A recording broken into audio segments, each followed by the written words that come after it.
Imagine for a moment a world without, well, instant communication, right? Without the internet streaming into your home, without laser surgery, or even those super efficient solar panels powering satellites way up there.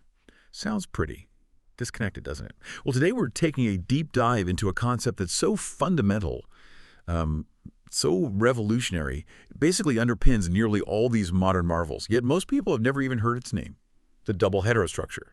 It's truly the hidden engine powering so much of our digital age, maybe even sitting right there in your pocket. Yeah, what's really fascinating here, I think, is that we're stepping into the realm of, well, fundamental physics, exploring an innovation that didn't just tweak existing tech. It fundamentally changed how we manipulate materials to create entirely new capabilities. This isn't just about making things smaller, it's about profoundly changing how electrons, holes, and light interact, at an atomic level. So our mission today is to sort of unpack how this seemingly abstract idea went from just a theoretical spark to the absolute backbone of modern electronics. We'll explore the concept of double heterostructures, DHS for short, their development, the really ingenious physics behind them, their critical applications in your daily life, and how they even evolved into more advanced stuff like quantum wells, wires, and dots. Our main guide for this journey is the seminal Nobel Lecture by Zhores Alferov. That's a perfect setup. So let's rewind a bit. Go back to the beginning, to the fundamental challenge that really bugged early solid-state physicists. Picture this. You've got a semiconductor material, and you want to precisely control the flow of electricity inside it. Specifically, where you inject and direct the charge carriers, those mobile electrons and their positive twins, the holes. For a long time, it was like trying to direct rush hour traffic in a huge city, but without any traffic lights or signs or even clear lanes. Just chaos, really, trying to get carriers where you wanted them. That traffic analogy, it's spot on. Earlier attempts, to get some control involved doping semiconductors, basically adding tiny impurities to create p-n junctions. These junctions, formed by joining p-type that's positive with extra holes and n-type negative with extra electrons regions, they're a good first step, for basic things anyway, but they were incredibly limited. They just didn't offer the kind of precise control needed for, say, efficient light emission or for electronics that needed to run really fast. The core problem was still there. How do you get charge carriers to do exactly what you want them to do, efficiently and, crucially, without wasting loads of energy as heat? Okay, so we needed a much better traffic control system, something way more sophisticated than just a few stop signs. And this is where the aha moment, the double heterostructure, comes in. Instead of just doping one material, the idea was, what, layering different ones. Exactly. A bold new approach, layering different semiconductor materials together. Now, each of these materials has a distinct band gap. That's essentially the energy an electron needs to jump from being stuck in place to being free and conducting electricity. The revolutionary insight was that by creating these sharp boundaries, we call them heterojunctions, you could simultaneously confine both the charge carriers, the electrons and holes, Yeah. and also the light, the photons they emit when they recombine, all within an incredibly thin central layer. That was the game changer, especially for optoelectronics, the field dealing with light and electricity interacting. Wow. Confining both the particles and the light they make, that sounds powerful. It truly was a monumental leap. Now, the theoretical groundwork for understanding some of this, like excitons, those are bound pairs of an electron and a hole, really key for efficient light that was laid decades earlier. People like Ioffe and Frenkel in Leningrad back in the 1930s. But making it work, actually building a functional double heterostructure, that took serious experimental cleverness. Herbert Kromer had the early idea for a wide gap emitter, sure, but it was Zhores Alferov's team who made the really pivotal breakthroughs. They actually built a working double heterostructure laser. They saw key effects like superinjection, powerfully pushing carriers into that active region, and the wide gap window effect, letting light escape easily. It was this groundbreaking experimental work, turning theory into tech, that led Alferov and Kromer to share the Nobel Prize. The 1960s were just buzzing with research into these heterostructures. People were already thinking about lasers for telecommunications, better LEDs, even improved solar cells. Although, there was a lot of skepticism back then. Could you even make such perfect, defect-free interfaces between different materials? Alferov's team really pushed against that doubt. That story of overcoming skepticism is pretty inspiring. Okay, so we've layered these materials, created these amazing boundaries, but what's actually happening down there at the atomic level? What gives us this superpowered control over electrons, holes, and light? What's the magic sauce at these junctions? Right, the magic sauce. It's actually several fundamental physical things happening together. First, there's something called one-side injection, or sometimes superinjection.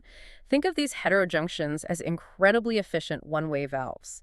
They're designed to allow a really powerful focused injection of charge carriers, electrons, and holes right into that active, thin central region, way beyond what simple doped PN junctions could manage. This creates a much, much higher density of carriers exactly where you want them. So less like random traffic, more like a high-pressure fire hose, shooting carriers into one tiny bucket. But once they're in that bucket, what keeps them there? Why don't they just wander off again? Good question. That's the critical next piece. Electron and hole confinement. The different band gaps between the layers create these potential barriers, like invisible high walls, effectively trapping the electrons and holes in that narrow active region. Think of it like a tiny swimming pool with really high walls. Once the carriers are in, they can't easily climb out. This massively increases their density in that small space, and this is key, significantly boosts the probability that they'll bump into each other, recombine, and emit light. Ah, okay, so it keeps them packed together, making them more likely to recombine and give off light efficiently. And I guess once that light is generated, you need it to get out easily, right? Not get stuck or absorbed. Precisely. That brings us to the wide gap window effect.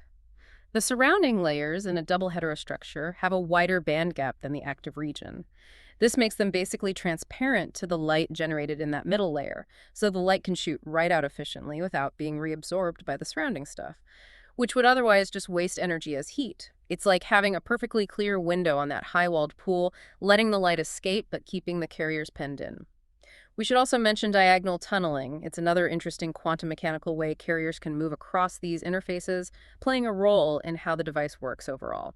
Wow, this sounds like a masterclass in nanoscale engineering. So where did this clever design first really make a difference? What were the first big applications? The ability to trap both carriers and light, that was absolutely crucial for making practical laser diodes. This breakthrough allowed for continuous wave CW room temperature laser operation, something people thought was impossible with the older single homo junctions. That was a huge deal in 1970 when they got the first DHS laser working continuously at room temp. They often use materials like the Algalazga system, aluminum gallium arsenide on gallium arsenide, chosen because their crystal structures fit together almost perfectly, which minimizes defects. That's vital for efficiency and stability. And this invention, this room temperature CW laser diode, became the absolute backbone of modern fiber optic communication. So basically, every time you stream a movie, make a video call, send an email, that massive river of data zipping across continents through fiber optic cables, it relies heavily on this specific innovation. The internet as we know it just wouldn't exist without these things. What about other everyday devices? Oh yeah, the impact is everywhere. The DHS also dramatically improved light-emitting diodes, LEDs, by making sure recombination mostly happened radiatively, meaning making light instead of non-radiatively just making heat. LEDs got way brighter and much more efficient. Beyond light, these structures were also key for heterostructure bipolar transistors, HBTs. They boosted performance, leading to much higher speeds for electronics and things like mobile phones and radar. And let's not forget solar cells. DHS tech significantly boosted their efficiency, made them vital for demanding jobs like powering the Mir space station. You can see that in Alferov's lecture figures. If you connect this to the bigger picture, these early wins weren't just small improvements, they were fundamental shifts. They enabled entirely new kinds of devices, paving the way for, well, our whole connected digital world. Okay, so we've got these amazing layers revolutionizing technology. But what happens when you make those layers insanely thin, like atomic scale thin? What does that do for shrinking tech even further? Now you're getting into the really quantum stuff. That's the evolution from these classical heterostructures into the realm of quantum structures. When that active layer gets incredibly thin, we're talking tens to maybe hundreds of angstroms, just a few dozen atoms thick, the carriers, the electrons, and holes start behaving quantum mechanically. This creates what we call quantum wells, QWs. In a quantum well, the carriers are basically confined to move in only two dimensions, like on a sheet of paper. This results in discrete quantized energy levels, kind of like the energy levels of electrons in an isolated atom. And this isn't just about making things smaller, it gives us an amazing level of control over light and electrons. We can precisely tune the color and efficiency in ways that were just impossible before. That sounds like a huge leap in control. I was looking at figure 9 in the lecture.